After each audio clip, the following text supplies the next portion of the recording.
अनुपम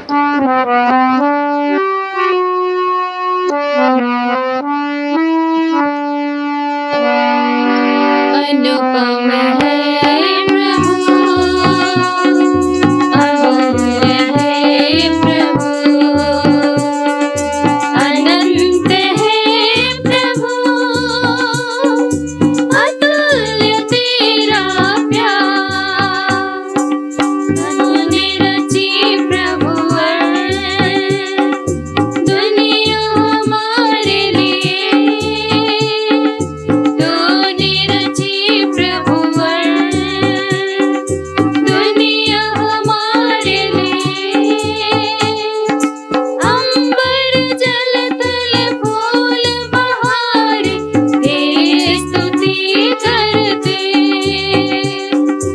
अंबर जल थल फूल बहार तेरी स्तुति करते। आराधना आराधना तेरी हो प्रभु, आराधना। अनुपम है प्रभु, अमूल्य है प्रभु, अनंत है प्रभु, अतुल्य तेरा प्यार।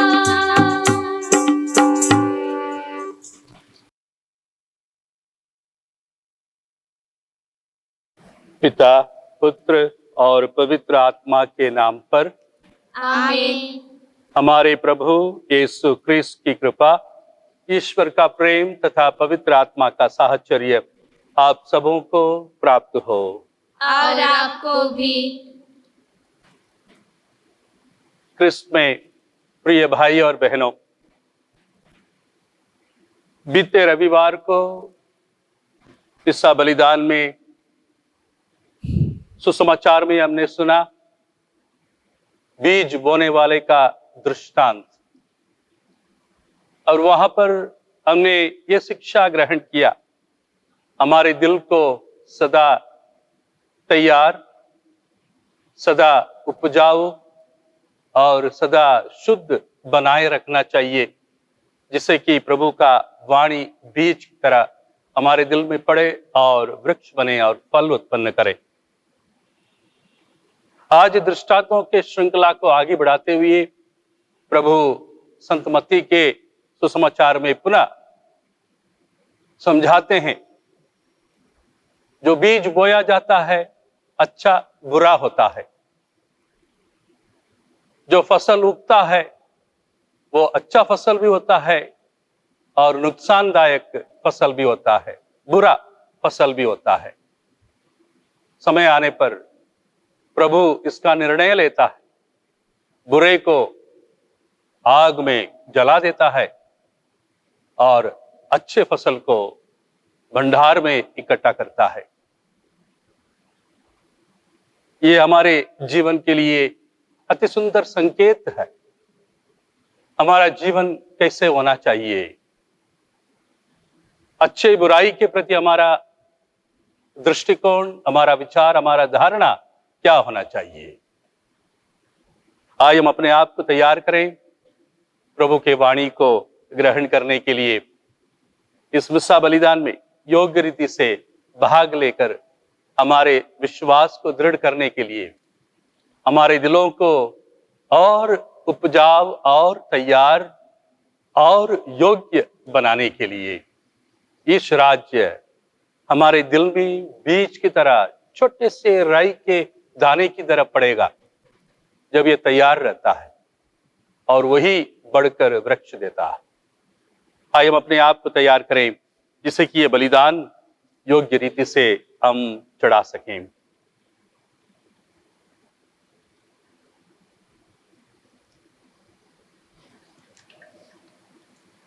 हम सब मिलकर बोले, हे भाई और बहनों, मैं सर्वशक्तिमान पिता परमेश्वर और आप लोगों के सामने स्वीकार करता हूँ कि मैंने मन वचन कर्म से और अपना कर्तव्य पूरा न करने से बार बार पाप किया है।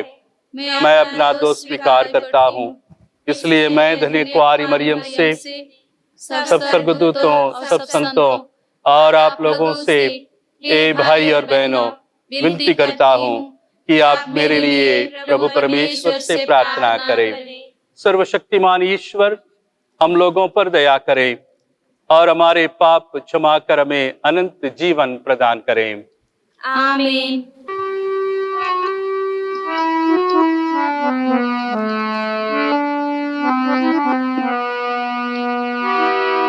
तेरी दया का याचक बन तेरे चरणों में आए हम। तेरी दया का याचक बन तेरे चरणों में आए हम। हे प्रभु दया कर, हे प्रभु दया कर,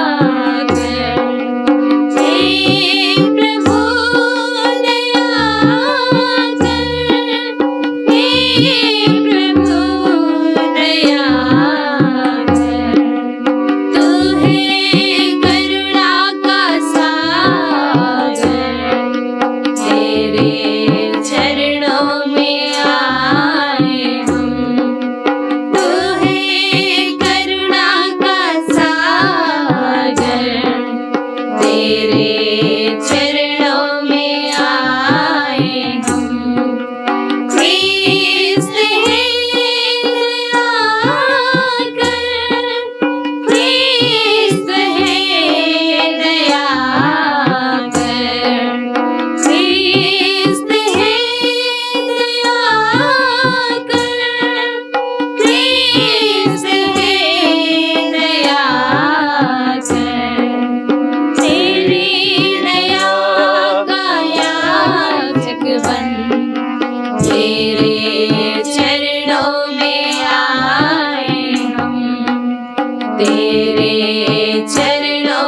की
परमेश्वर की महिमा। हम प्रार्थना करें। हे प्रभु, अपने भक्तों पर दया दृष्टि डाल और इन पर अपनी कृपा दानों की वर्षा कर, जिससे वे विश्वास, भरोसे और प्रेम में निरंतर बढ़ते जाएं और तेरी आज्ञाओं के पालन से सदा जागरूक रहें। हम यह प्रार्थना करते हैं हमारे प्रभु और तेरे पुत्र यीशु क्रिस्त के द्वारा, जो ईश्वर होकर तेरे तथा पवित्र आत्मा के साथ युगानुयुग जीते और राज्य करते हैं। आमीन।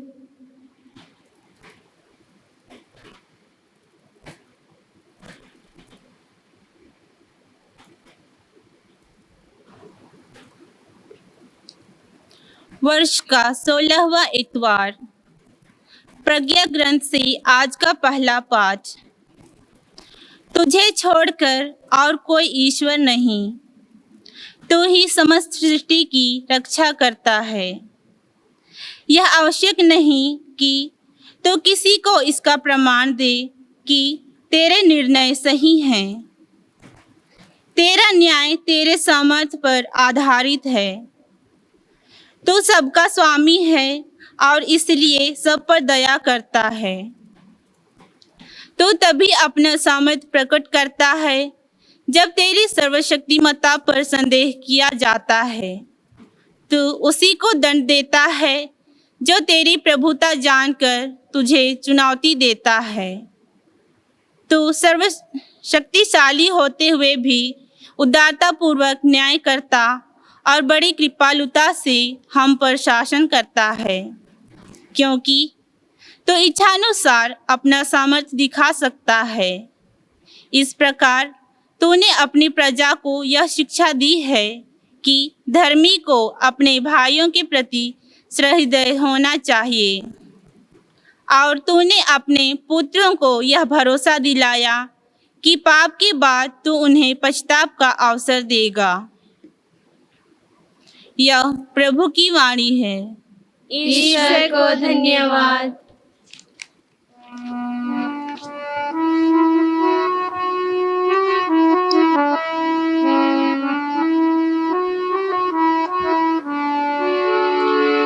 जो पिता ने रोपा नहीं उखाड़ा जाएगा, जिंदगी का यह तंबू उखाड़ा जाएगा। जो पिता ने रोपा नहीं उखाड़ा जाएगा, जिंदगी का यह तंबू उखाड़ा जाएगा। ला ला ला ला ला ला ला ला ला ला ला ला ला ला ला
रोमियो के नाम संत पौलुस के पत्र से आज का दूसरा पाठ।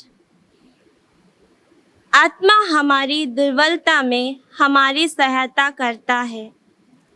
हम तो यह नहीं जानते कि हमें कैसे प्रार्थना करनी चाहिए, किंतु हमारी अस्पष्ट आहों द्वारा आत्मा स्वयं हमारे लिए विनती करता है। ईश्वर हमारे हृदय का रहस्य जानता है।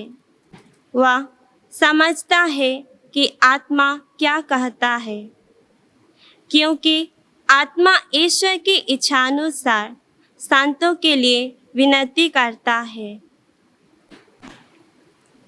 यह प्रभु की वाणी है। ईश्वर को धन्यवाद। जय घोष।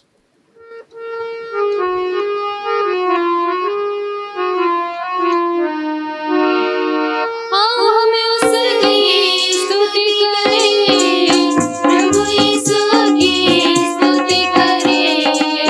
आओ हम उसकी स्तुति करें, प्रभु यीशु की स्तुति करें। दिल मिलाकर करें, स्वर मिलाकर करें उसकी जय जयकार। दिल मिलाकर करें, स्वर मिलाकर करें उसकी जय जयकार।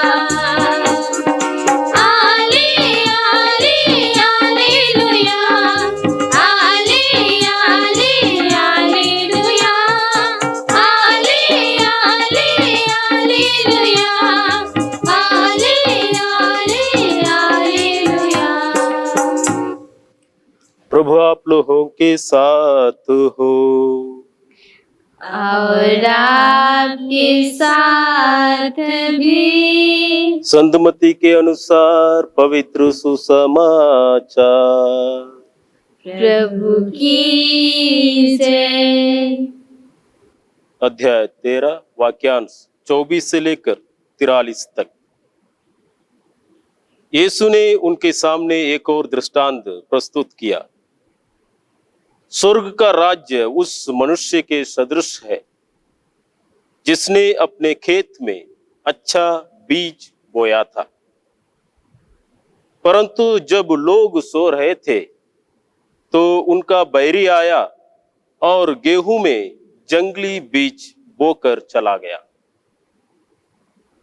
जब अंकुर फूटा और बालें लगी तब जंगली बीज भी दिखाई पड़ा।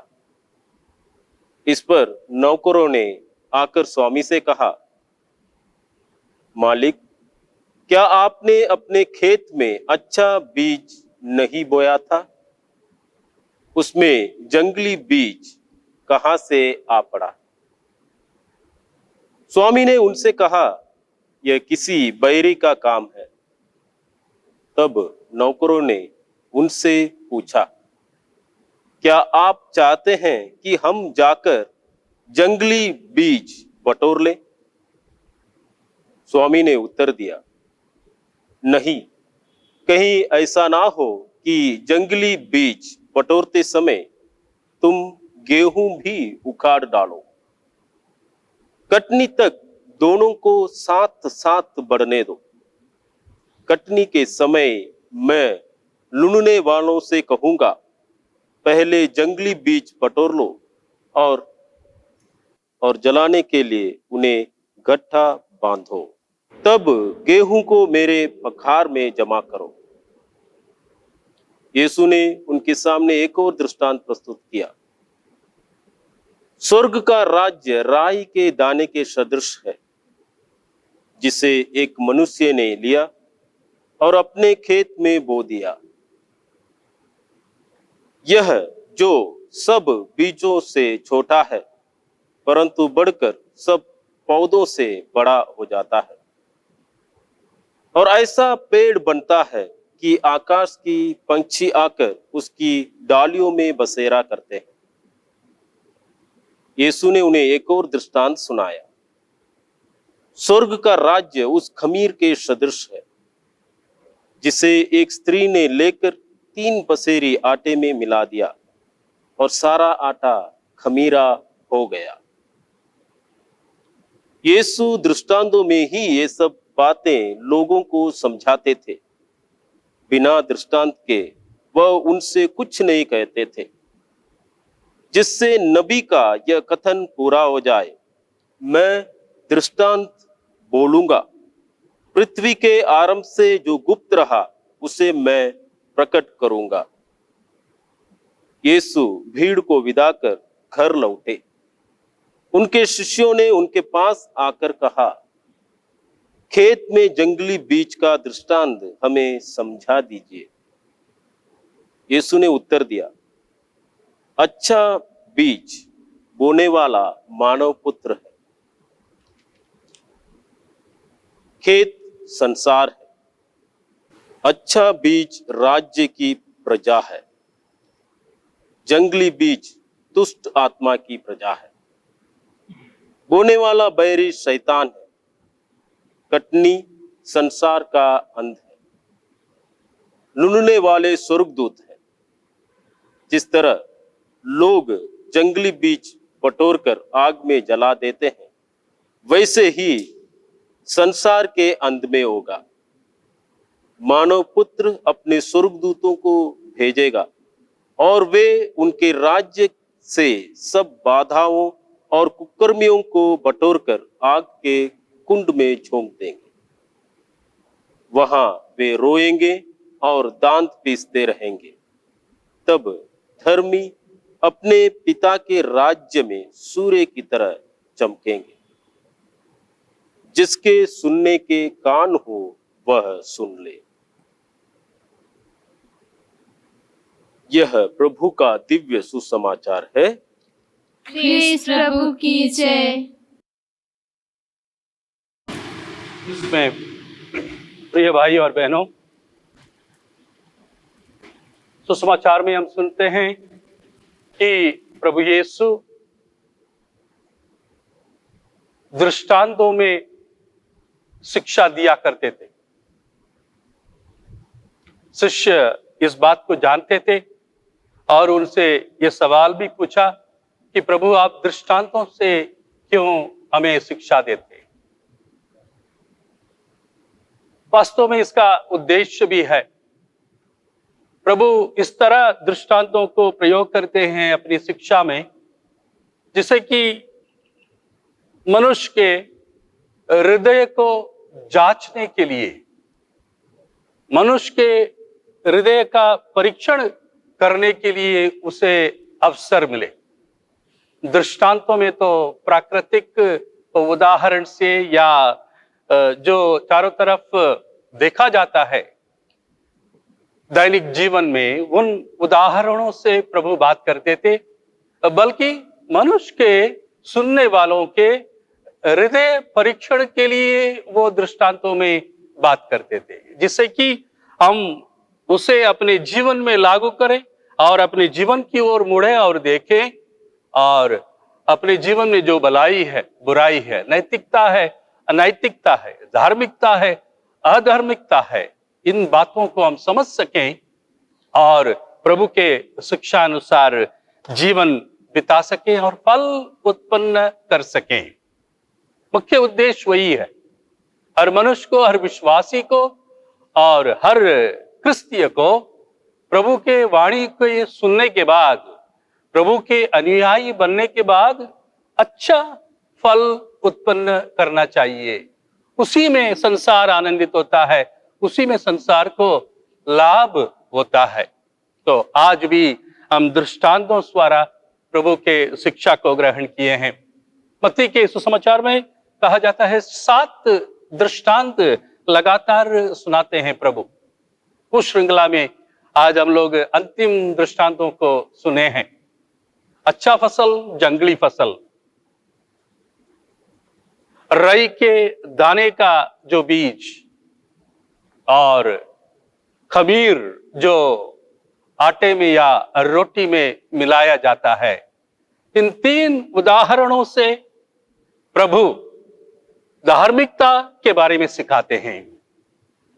और प्रभु ये भी सिखाते हैं धार्मिकता का न्यायकर्ता कौन है, हम हैं कि आप हैं या परमेश्वर है। प्रभु कहते हैं एकमात्र परमेश्वर है। पहले पाठ में हमने सुना, मैं ही एकमात्र ईश्वर, मेरी बात को सुनो, मैं सत्य प्रतिज्ञता से तुम्हारा न्याय करूंगा, और वह भी निश्चित समय पर। निश्चित समय पर, जो समय परिपक्व हो चुका रहता है, उस समय, जो वक्त सही होता है, उस समय मैं न्याय करूंगा। और इसमें भक्तों को, मनुष्यों को, शिष्यों को सावधान बरतना होता है और सहानुभूति बरतना होता है। जल्दीबाजी नहीं, जल्दीबाजी नहीं। उन शिष्यों की तरह नहीं तुरंत तैयार हुए जंगली को उखाड़ने के लिए। प्रभु ने कहा नहीं, अभी नहीं, समय आने पर हर चीज का, हर बात का परिपक्वता का समय होता है। उसे पूर्ण रूप से जानने का, पूर्ण रूप से उसको समझने का और पूर्ण सत्य को परखने का और जांच कर निर्णय लेने का समय होता है। वो समय आने पर स्वयं ईश्वर निर्णय लेगा। मनुष्य एक दूसरे का निर्णय नहीं ले सकता, मनुष्य एक दूसरे पर दोष नहीं लगा सकता। हम कौन होते दोष लगाने वाले? मात्र परमेश्वर जो न्याय करता है, वही समय आने पर इस बात का निर्णय लेगा, क्या बुरा है, क्या भला है, कौन बुरा है, कौन भला इंसान है, कौन स्वर्ग राज्य के योग्य है और कौन दंड के योग्य है। इन बातों पर प्रभु निर्णय लेता है। हमें क्या करना चाहिए? जैसे हमने दृष्टांतों में सुनते आया, हमारे दिल को शुद्ध रखना चाहिए। कौन प्रभु के पर्वत पर चढ़ेगा? धर्मी, जो नियम का पालन करता है, जो प्रभु के वाणी को सुनता है, जो प्रभु की इच्छा को पूरी करता है, वही प्रभु के पर्वत पर चढ़ेगा और उसका दर्शन पाएगा और प्रभु उसे आनंदित होगा।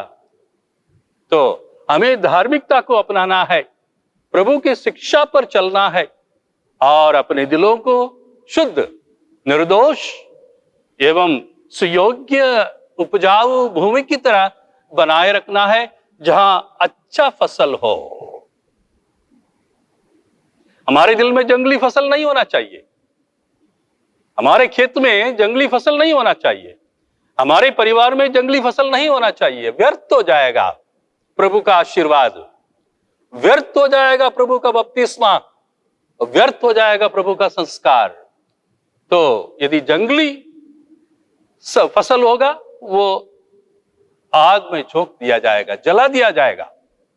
और अच्छा फसल, सुयोग्य फसल, सुयोग्य परिवार में, सुयोग्य दिल में, उसे प्रभु सुरक्षित रखता है ईश राज्य के फैलाव के लिए, ईश राज्य के वृद्धि के लिए। वो 20 गुना, 60 गुना और 100 गुना फल देगा, 100 गुना फल देगा। प्रभु आज हमसे क्या कहता है? प्रभु ही एकमात्र ईश्वर। तुम निर्णय मत ले लो, तुम अच्छा आचरण करो, अच्छे भूमि बनो और अच्छा फसल उत्पन्न करो। अच्छे फसलों में तुम एक गिने जाने लगो, तो तुम प्रभु के प्रिय हो, तुम प्रभु के प्रिय हो। और जल्दीबाजी नहीं, जल्दीबाजी नहीं। प्रभु का राज्य यदि प्राप्त करना है, हमें उस राई के दाने के विचार को, उसके स्वभाव को धारण करना होगा। स्वर्ग राज्य राई के दाने के बराबर है। आज प्रभु ने इस समाचार में बताया, स्वर्ग राज्य राई के दाने के बराबर छोटा सा बीज है। तो विनम्रता को अपनाओ, छोटे बनो, छोटे बनो और प्रभु के हर शिक्षा का पालन करो, कायदे से कार्य करो, नियमानुसार जीवन बिताओ। यही है अरई के दाने के बराबर होना। वो जरूर अंकुर फूटेगा और वृक्ष बनेगा और सबको छाया देगा, सबको फल देगा। यही है स्वर्ग राज्य। इस तरह के स्वर्ग राज्य के भावना को अपनाने के लिए प्रभु हमें आमंत्रित करते हैं। प्रभु चाहते हैं कि हम उनकी शिक्षा को ग्रहण कर इस तरह का एक धारणा अपनाए, रई के दाने का धारणा, दीनता का धारणा, सहानुभूति का धारणा को अपनाएं। और जब हम इस तरह सुयोग्य बन जाते हैं, धर्मी बन जाते हैं, प्रभु के सच्चे शिष्य बन जाते हैं, हम वास्तव में खमीर हो जाते हैं। उस आटे में रखा गया खमीर सबको स्वादिष्ट कर देता है, सबको हल्का कर देता है और सबके लिए प्रिय बन जाता है और चारों तरफ फैल जाता है। एक दाना बराबर खमीर कितना बड़ा कार्य करता है। तो दीन बनो, छोटा बनो। स्वर्ग राज्य उन्हीं का है, स्वर्ग राज्य उन्हीं का है। क्रिस्त में प्रिय भाइयों तथा बहनों, प्रभु यीशु का जो दृष्टांतों द्वारा शिक्षा है आज के सुसमाचार से समाप्त होता है।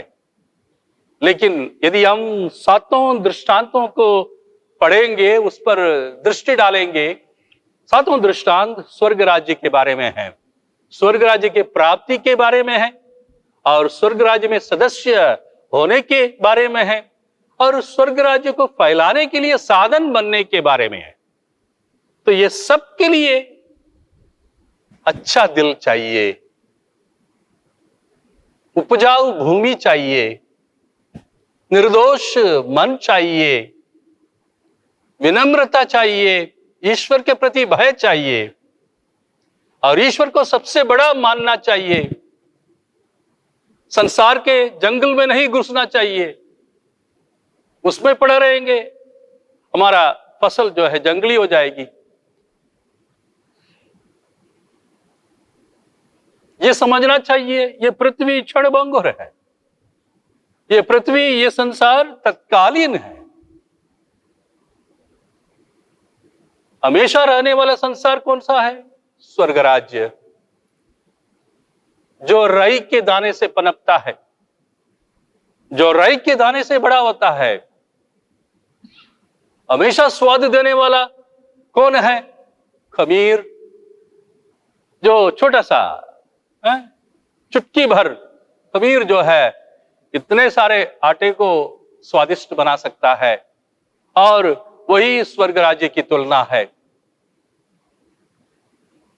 हम अपने निजी जीवन को, अपने परिवार के जीवन को, अपने पल्ली के, अपनी कलीसिया के जीवन को इस तरह स्वर्ग राज्य के योग्य बनाना जरूरी है। स्वर्ग राज्य के योग्य बनाना जरूरी है, नहीं तो जब परिपक्व समय आएगा, समय पूरा हो चुका होगा, हम किस लायक रह जाएंगे? काट के जंगली की तरह आग में डालने के लायक रह जाएंगे। कष्ट और संकट, दर्द, ये सब भोगने लायक रह जाएंगे। हम संस्कारिक जीवन का जो आनंद है उसे अनुभव करने के लिए जरा सा भी हम लायक नहीं बनेंगे। प्रभु यही चाहता है कि हम संस्कारों से पोषित रहे। पौलुस रोमियो को लिखते हुए क्या कहते हैं? आप में आत्मा भलाई प्रवेश कर चुका है, आपको आत्मा का वरदान दिया जा चुका है बपतिस्मा में। क्यों भूल गए इस बात को? आप क्यों भूल गए इस बात को? आत्मा आपको संचालित करेगा, आपको आत्मा आपका पथ प्रदर्शन करेगा, आत्मा बताएगा कि आपको कहां जाना है। वो जंगल है, वहां नहीं जाना है, वो जंगल है, जागते रहो। दुश्मन आकर के जंगली बीज बो देगा आपके परिवार में, आपके दिल में और आपके कलीसिया में। तो जो आत्मा से पूरित है, वो जो जानता है कि आत्मा का वरदान उसे बपतिस्मा में मिल चुका है और वही आत्मा हमारे दिल में है, वही आत्मा हमारे परिवार में है, वही आत्मा हमारी कलीसिया में है, कार्यरत है, क्रियाशील है, क्रियाशील है, इसमें दो मत नहीं। पौलुस कहते हैं जो इसका इनकार करता है वो पापी है, वो प्रभु के योग्य नहीं। ये विश्वास सुनिश्चित होना चाहिए कि मेरे दिल में आत्मा है।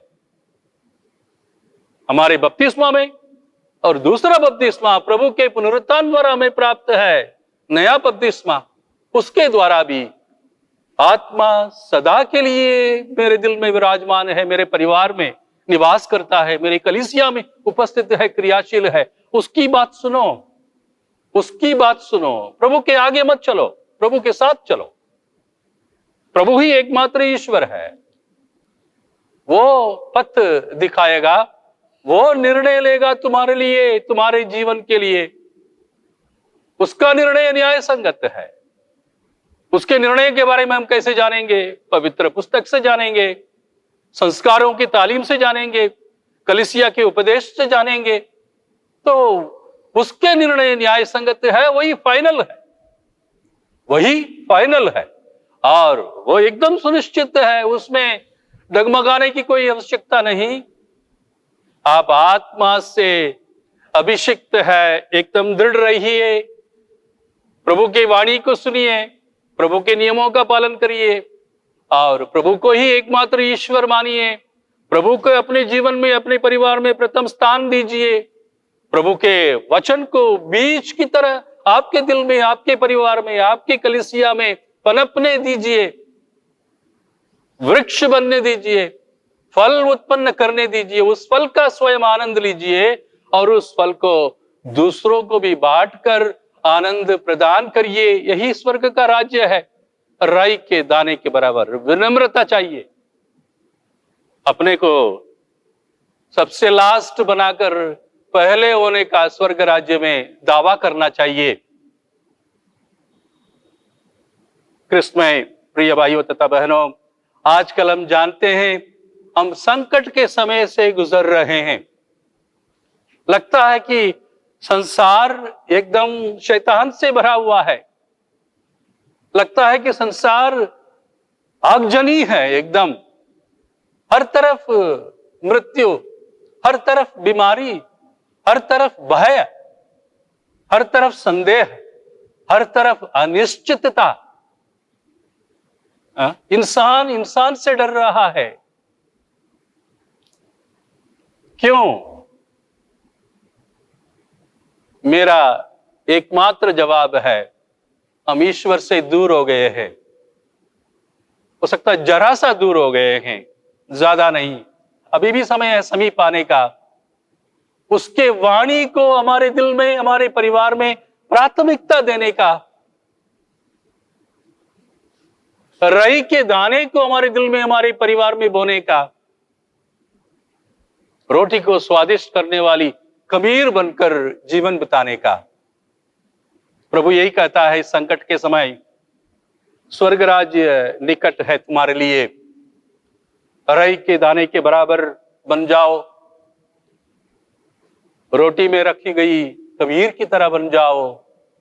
स्वर्ग राज्य उन्हीं का है। जिसके सुनने के कान हो वह सुने। आपका कान खोल दिया गया है, आपका आंखें खोल दी गई हैं, आपका मुंह शुद्ध कर दिया गया है। संस्कार में, प्रथम संस्कार में, बपतिस्मा संस्कार में आप बहरे थे पहले। पुरोहित ये सब छू करके आपके सब कुछ सारे अंगों को खोल दिया है आत्मा के वरदान को ग्रहण करने के लिए, आत्मा से प्रेरित होकर देखने के लिए, बोलने के लिए, चलने के लिए। इसे भूल मत जाइए, इसे भूल मत जाइए। यदि इसे याद रखेंगे, कोई भी संकट हमारे नजदीक नहीं आएगा। मृत्यु से भयभीत नहीं होंगे, बीमारी से भागेंगे नहीं, अकेलापन से हम दौड़ करके छिपेंगे नहीं। प्रभु ही एकमात्र ईश्वर है। यदि यह विश्वास हमारा है, हम निडर होकर कार्य करेंगे, हम निडर होकर जीवन बिताएंगे। यदि जिसके पास उम्मीद हो, विश्वास हो, उसके दिल में आशा हो, वो निडर होकर के आगे बढ़ता है। हम पवित्र पुस्तक के सारे कहानियों से हम जानते हैं, यह सत्य है। यदि प्रभु के वचन पर यदि हम आशा करते हैं, विश्वास करते हैं, प्रभु के प्रतिज्ञा को मानते हैं, हम निडर होकर आगे चलेंगे। ये वरदान हमें चाहिए, ये कृपा प्रभु से हमें चाहिए।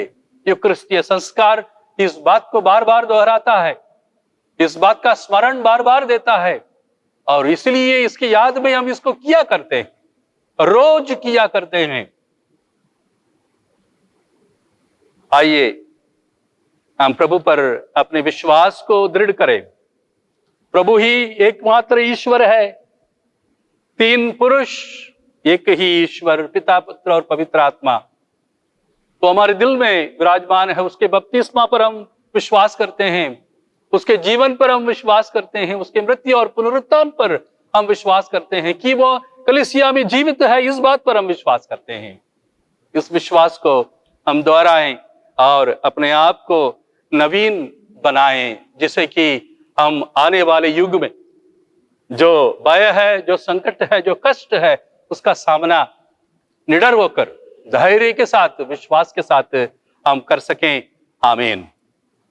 मैं स्वर्ग और पृथ्वी के सृजनहार सर्वशक्तिमान पिता परमेश्वर पर विश्वास करता हूँ और उसके एकलौते पुत्र हमारे प्रभु यीशु क्रिस्त पर, जो पवित्र आत्मा के द्वारा गर्भ में पड़ा, कुंवारी मरियम से जन्म लिया, पुन्तियुस पिलातुस के समय दुख उठाया, क्रूस पर ठोका गया, मर गया और गाड़ा गया, लिम्बुस में उतरा, तीसरे दिन मुर्दों में से जी उठा, स्वर्ग पर गया और सर्वशक्तिमान पिता परमेश्वर की दाहिने ओर विराजमान है। वहां से जीवितों और मृतकों का न्याय करने आएगा। मैं पवित्र आत्मा पर, पवित्र कैथोलिक कलीसिया, धर्मियों के संबंध, पापों की क्षमा, देह के पुनरुत्थान और अनंत जीवन पर विश्वास करता हूँ। आमीन।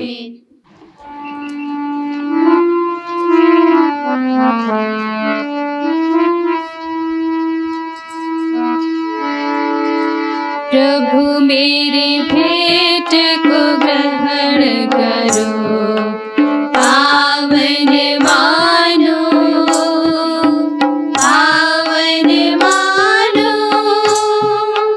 पावन मानो।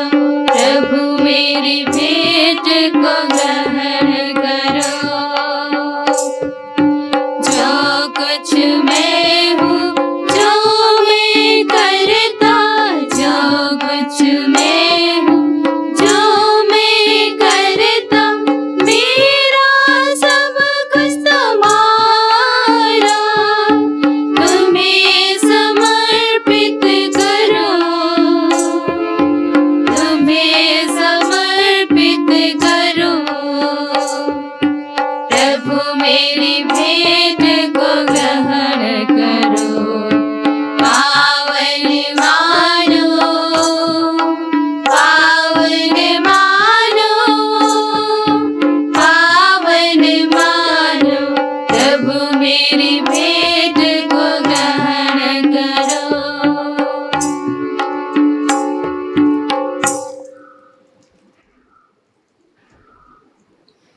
भाई और बहनों, प्रार्थना कीजिए कि सर्वशक्तिमान ईश्वर हमारा और आपका ये बलिदान ग्रहण करें। प्रभु अपने नाम की स्तुति तथा महिमा के लिए और हमारे तथा अपने समस्त पवित्र कलीसिया के लाभ के लिए आपके हाथों से यह बलिदान ग्रहण करें। हे पूज्य पिता, पुराने विधान के सभी बलिदान क्रूस के सर्वोत्तम बलिदान द्वारा अपनी पूर्णता तक पहुंच गए। अपने भक्तों के साथ हाथ से ये उपहार ग्रहण करने की कृपा कर। जैसे आबिल की भेंट पर तूने आशीर्वाद दी, वैसे ही इन पर भी अपनी आशीष दे।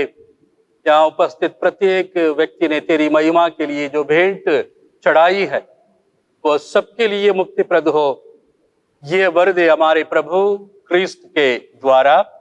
आमीन। प्रभु आप लोगों के साथ हो और आपके साथ भी। प्रभु में मन लगाइए। हम प्रभु में मन लगाए हुए हैं। हम अपने प्रभु ईश्वर को धन्यवाद दें।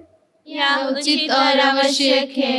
हे पूज्य पिता, ये परम उचित है, हमारा कर्तव्य तथा कल्याण है कि हम सदा और सर्वत्र तुझे धन्यवाद दें। तुझी में हम जीते, कार्य करते और बने रहते हैं। इस पृथ्वी पर निवास करते समय हम न केवल प्रतिदिन तेरे प्रेम का अनुसरण करते, वरन अनंत जीवन की प्रतिज्ञा के अधिकारी बन जाते हैं।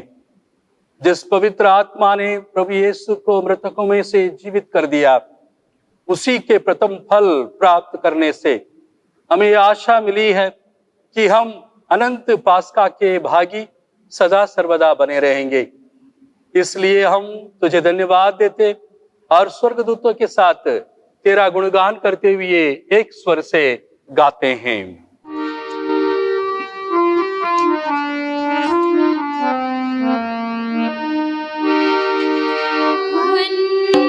अति पावन प्रभु ईश्वर अखिलेश्वर,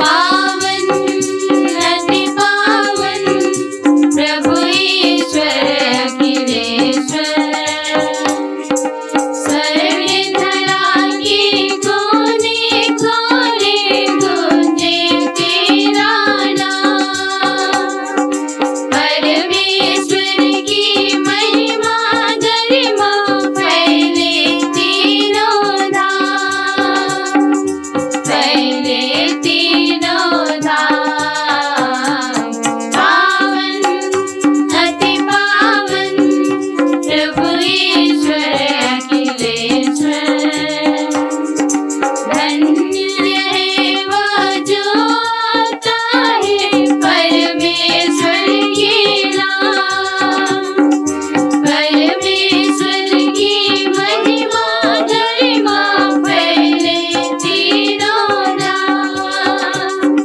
फैले तीनों धाम, पावन अति पावन प्रभु ईश्वर अखिलेश्वर, प्रभु ईश्वर अखिलेश्वर।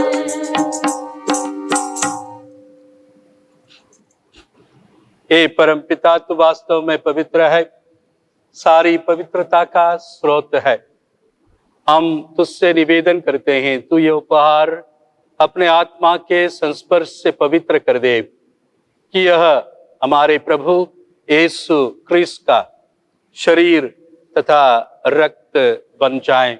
जिस रात को यीशु स्वेच्छा से मृत्यु के लिए सौंपे गए, उन्होंने रोटी ली, तुझे धन्यवाद दिया और रोटी तोड़कर उसे अपने शिष्यों को देते हुए कहा, तुम सब इसे लो और खाओ, यह मेरा शरीर है जो तुम्हारे लिए बलि चढ़ाया जाएगा।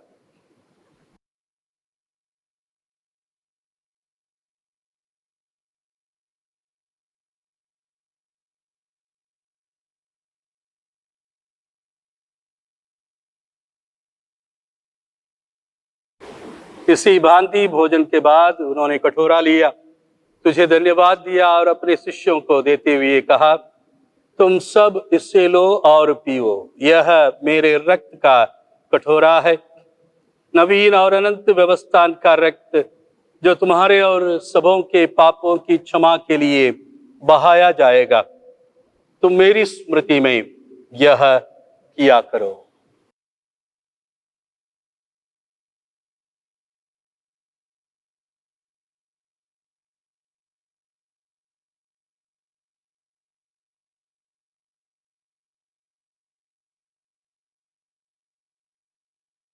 विश्वास का रहस्य।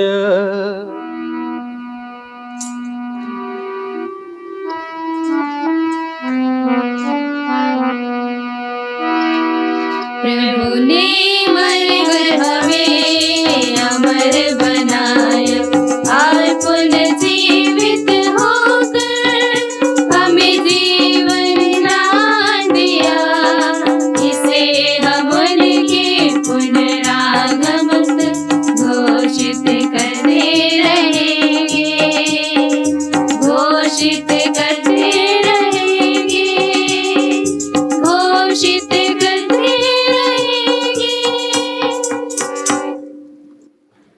परमपिता, ये आज्ञा मानकर हम अपने प्रभु की मृत्यु और पुनरुत्थान की स्मृति में तुझे जीवन की रोटी और मुक्ति का कटोरा चढ़ाते हैं।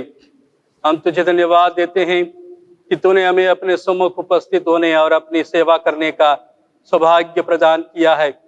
हमारा नम्र निवेदन है कि हम सब जो क्रिस्त का शरीर तथा रक्त ग्रहण करते हैं, पवित्र आत्मा के द्वारा एकता के सूत्र में बंधे रहें। प्रभुवर हमारे संत पिता फ्रांसिस मुझे तेरे दीन सेवक और सभी याचकों के साथ विश्व भर में फैली अपनी कलीसिया की सुधीले तथा इसे प्रेम में सिद्ध बना दे। हे प्रभु, हमारे उन भाई बहनों की भी सुधीले जो पुनरुत्थान की आशा में परलोक सिधार चुके हैं, उन्हें और सभी मृतकों को अपने पुण्य दर्शन का सौभाग्य प्रदान कर हम सब पर दया दृष्टि डाल के हम भी अनंत जीवन के सहभागी बने और ईश्वर की माता धन्य कुआरी मरियम, प्रेरित गण और सब संतों के साथ जो युग युग में तेरे विश्वस्त सेवक सेविकाएं बने रहे, तेरा स्तुति गान कर सके तेरे पुत्र यीशु क्रिस्त के द्वारा। इन्हीं प्रभु क्रिस्त के द्वारा, इन्हीं के साथ और इन्हीं में हे सर्वशक्तिमान पिता परमेश्वर, पवित्र आत्मा के साथ तुझे समादर तथा महिमा युगानुयुग मिलती रहती है। आमीन। आमीन। आमीन।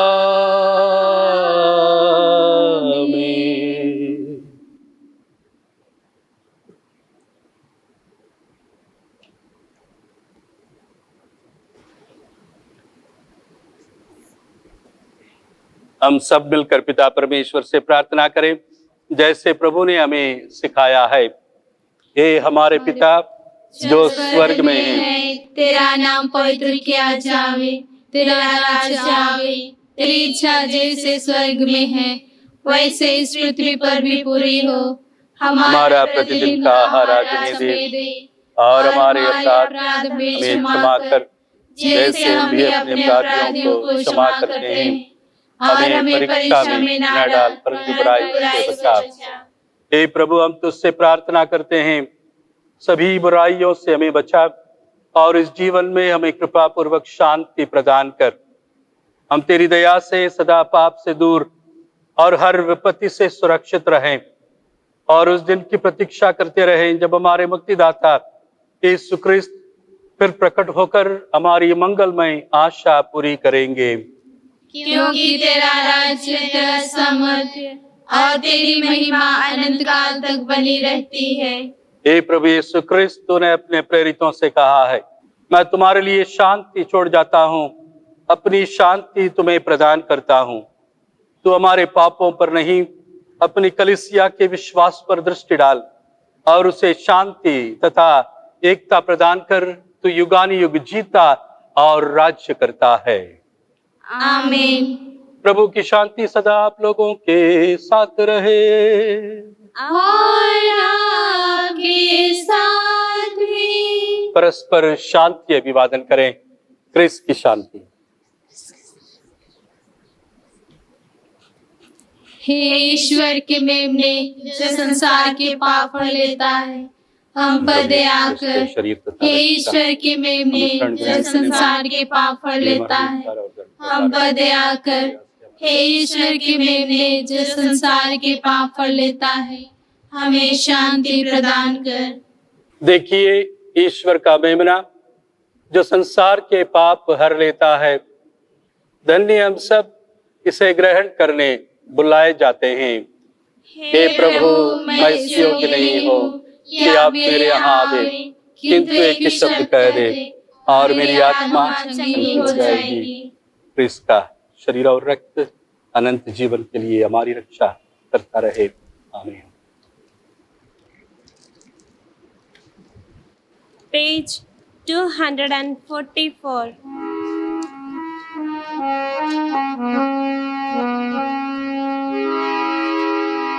आजा प्रभु मन में मेरे, सजाया है दिल मैंने, ज्योति तिहारी जला कर, रोशन कर दे दिल मेरे। आजा प्रभु मन में मेरे, ले चल मुझे तेरी राह पर, आसराइन इस जहान में, पार लगा दे मेरे नैया, डूब रहा हूँ संसार में।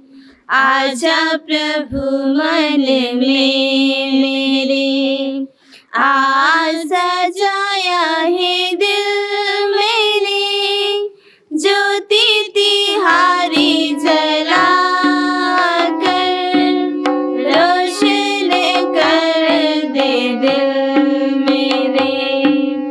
आजा प्रभु मन में मेरे, आशा मुझे तेरे हर पल है, तेरा ही प्यासा हूँ हे प्रभु, तू ही दयावान चले मेरी, प्यास बुझा दे सुनकर पुकार।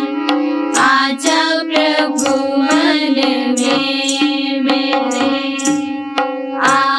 सजाया है दिल मैंने, ज्योति तिहारी जला कर, रोशन कर दे दिल मेरे। आजा प्रभु मन में मेरे, आज सजाया है दिल मेरी, ज्योति तिहारी जला कर, रोशन कर दे दिल मेरे।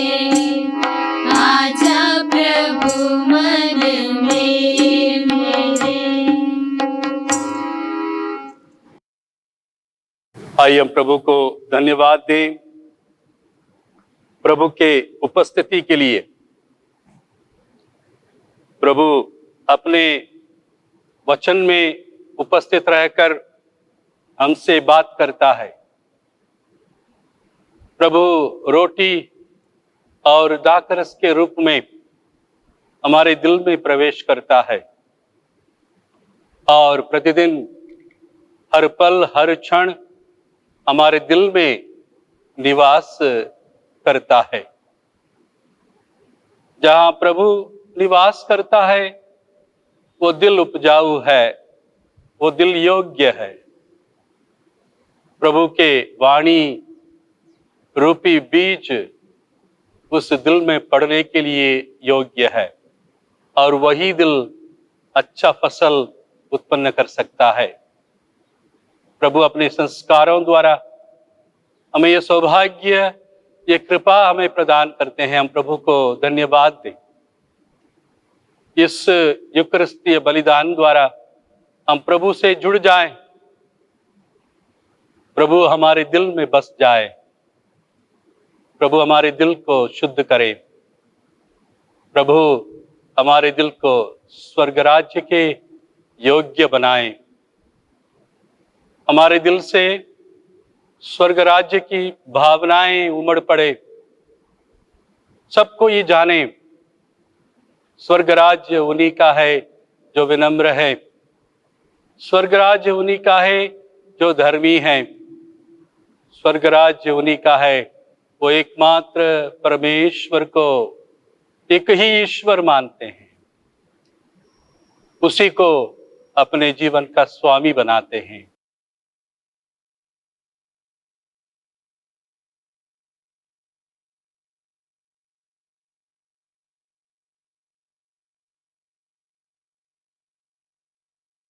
हे ईश्वर, तू हमें पावन संस्कारों से अनुप्राणित किया है। हम पुरानी दास्ता से मुक्त होकर नए जीवन में प्रवेश करें और तू हमारे बीच निरंतर रहने की कृपा कर। यह हमारी दीन प्रार्थना है हमारे प्रभु क्रिस्त के द्वारा। आमीन। प्रभु आप लोगों के साथ हो और आपके साथ भी। सर्वशक्तिमान ईश्वर पिता, पुत्र और पवित्र आत्मा आप सबको आशीर्वाद प्रदान करें। आमीन। हम सब विदा लें। प्रभु का शांति और प्रेम हमारे साथ रहे। ईश्वर को धन्यवाद।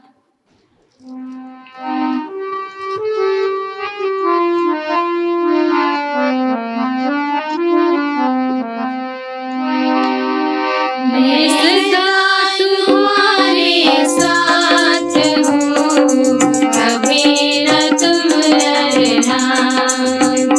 मैं सदा तुम्हारे साथ हूँ, कभी न तुम डरना। प्रेम सदा तुम सबसे रखना, प्रेम सदा तुम सबसे रखना। प्रेम के फूल खिले, प्रेम के फूल खिले, तुम्हें शांति मिले, तुम्हें शांति मिले।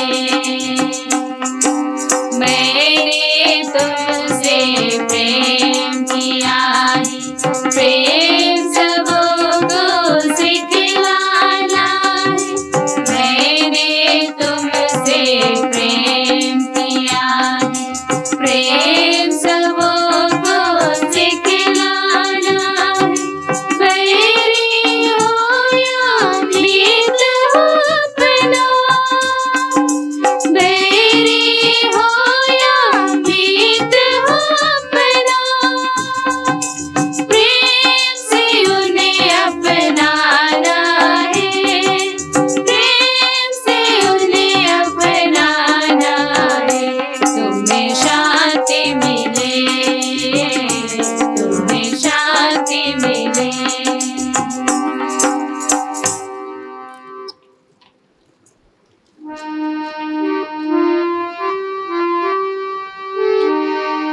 संग